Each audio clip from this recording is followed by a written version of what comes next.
Bunch bunch ಥರ ಹೂ ಬಿಡಬೇಕು ಅಂದರೆ ಈ ಗೊಬ್ಬರವನ್ನು ಟ್ರೈ ಮಾಡಿ.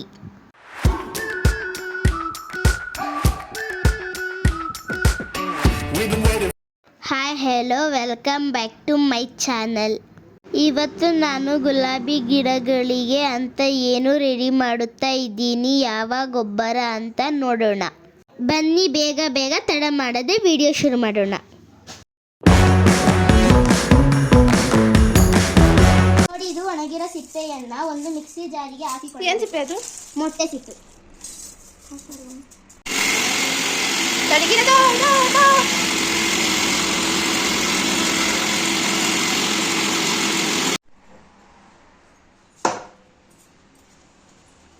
ಹಾಕಿಕೊಳ್ಳಿ ವಾಂತಿ ಬರೋರಿಗೆ.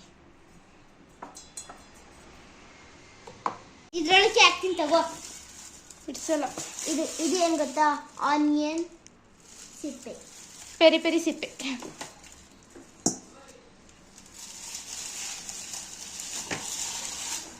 ಚಿಕ್ಕ ವಯಸ್ಸಲ್ಲಿ ಹಿಂಗೆಲ್ಲ ಮಾಡ್ತಿದ್ದು, ಪುಳಿ ಮಾಡ್ಕೊಂಡು. ನಮ್ಮಮ್ಮ ಇದನ್ನೇ ಆಟ ಮಾಡ್ಕೊಂಬಿಟ್ಟಳು ಗಿಡಕ್ಕೆ.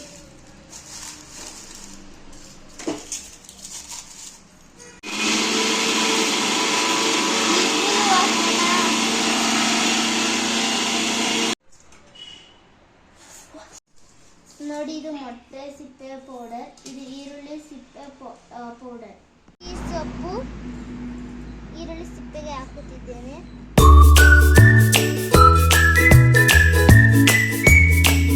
ಒಂದು ಮುಷ್ಟಿಯಷ್ಟು ಮೊಟ್ಟೆ ಸಿಪ್ಪೆ ಪೌಡರನ್ನು ಇದಕ್ಕೆ ಹಾಕಿ ಮಿಕ್ಸ್ ಮಾಡಿಕೊಳ್ಳಬೇಕು.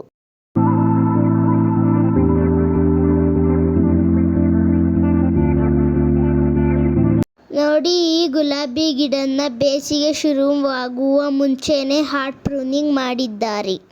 ಅದಕ್ಕೆ ಸ್ವಲ್ಪ ಅರಿಶಿನ ಹಚ್ಚುತ್ತಿದ್ದೇನೆ, ಏಕೆಂದರೆ ನೀರು ಬಿದ್ದಾಗ ಗಿಡದ ಕಡ್ಡಿ ಕಪ್ಪಾಗುವುದು ಅಥವಾ ಒಣಗುತ್ತದೆ ಅಂತ. ನಿಮ್ಮಲ್ಲಿ ಯಾವುದಿದೆಯೋ ಅದನ್ನೇ ಬಳಸಿ.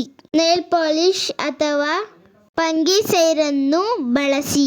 ಇಲ್ಲಿ ನಾನು ಅರಿಶಿನ ಬಳಸುತ್ತಿದ್ದೇನೆ. ನೋಡಿ, ಅನಂತರ ಗುಲಾಬಿ ಗಿಡದ ಮಣ್ಣನ್ನು ಲೂಸ್ ಮಾಡಿ ನಾನು ರೆಡಿ ಮಾಡಿರುವ ಗೊಬ್ಬರವನ್ನು ಹಾಕುತ್ತಿದ್ದೇನೆ. ಇದನ್ನು 15 ದಿನಕ್ಕೊಮ್ಮೆ ಕೊಡಬೇಕು. ನಾನು ನಮ್ಮ ಗಾರ್ಡನ್ನಲ್ಲಿ ಇರುವ ಎಲ್ಲ ಗುಲಾಬಿ ಗಿಡಗಳಿಗೂ ನಾನು ರೆಡಿ ಮಾಡಿರುವ ಗೊಬ್ಬರವನ್ನು ಕೊಡುತ್ತಿದ್ದೇನೆ. ಇವತ್ತು ಭಾನುವಾರ ಅಲ್ವಾ, ಯಾವಾಗಲೂ ನಮ್ಮಮ್ಮನ ಗೊಬ್ಬರ ತಯಾರು ಮಾಡುತ್ತಿದ್ದರು. ಇವತ್ತು ನಾನು ತಯಾರು ಮಾಡಿದ್ದೀನಿ. ಈ ವಿಡಿಯೋದಲ್ಲಿ ತೋರಿಸ್ತಿದ್ದೀನಲ್ಲ, ಇದೇ ರೀತಿ ಕೊಡಿ, ಗಿಡ ಹಾಳಾಗುವುದಿಲ್ಲ. ಅದರ ಬದಲು ಇನ್ನೂ ಚೆನ್ನಾಗಿ ಗ್ರೋತ್ ಆಗುತ್ತೆ, ಮತ್ತೆ ಚೆನ್ನಾಗಿ ಚಿಗುರಾಗುತ್ತೆ ಮತ್ತು ಹೂ ಬಿಡುತ್ತೆ. ಬಂಚ್ ಬಂಚಾಗಿ ಹೂ ಬಿಡಬೇಕು ಅಂದರೆ ನಾನು ಹೇಳೋ ಥರ ಟ್ರೈ ಮಾಡಿ. ಈಗ ನಾನು ತಯಾರು ಮಾಡಿದ್ದೀನಲ್ಲ ಈ ರೆಮಿಡಿ, ಇದು ನಿಮಗೆ ಕಷ್ಟ ಅನಿಸಿದ್ರೆ ರೋಸ್ ಮಿಕ್ಸ್ ಪೌಡರನ್ನು ಆಯ್ಕೆ ಮಾಡಿ. ಅದ್ರ ಬಗ್ಗೆ ನಾನು ಲಾಸ್ಟಲ್ಲಿ ಹೇಳ್ತೀನಿ. ಅದು ನಿಮಗೆ ಆನ್ಲೈನಲ್ಲಿ ಸಿಗುತ್ತೆ. ಅದ್ರ ಫೋಟೋನ ಲಾಸ್ಟಲ್ಲಿ ತೋರಿಸ್ತೀನಿ. ಆ ಪೌಡರ್ನ ನಾನು ಗುಲಾಬಿ ಗಿಡಕ್ಕೆ ಕೊಟ್ಟಿದ್ನಲ್ಲ, ಅದು ನನ್ನ ಹಳೇ ವಿಡಿಯೋದಲ್ಲಿದೆ. ಯಾರಾದರೂ ನೋಡಿಲ್ಲ ಅಂದರೆ ಇವಾಗಲೇ ಹೋಗಿ ನೋಡಿ.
ಮಿಕ್ಸ್ ಪೌಡರನ್ನು ಹೇಗೆ ಬಳಸುವುದು ನನ್ನ ವಿಡಿಯೋದಲ್ಲಿದೆ, ಹೋಗಿ ಚೆಕ್ ಮಾಡಿ.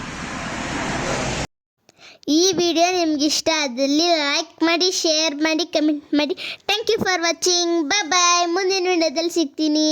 ನನ್ನ ವ್ಯೂವರ್ಸ್, ನನ್ನ ಫಾಲೋವರ್ಸ್, ನನ್ನ ಸಬ್ಸ್ಕ್ರೈಬರ್ಸ್ ಹೀಗೆ ನನ್ನ ಸಪೋರ್ಟ್ ಮಾಡ್ತಾ ಇರಿ.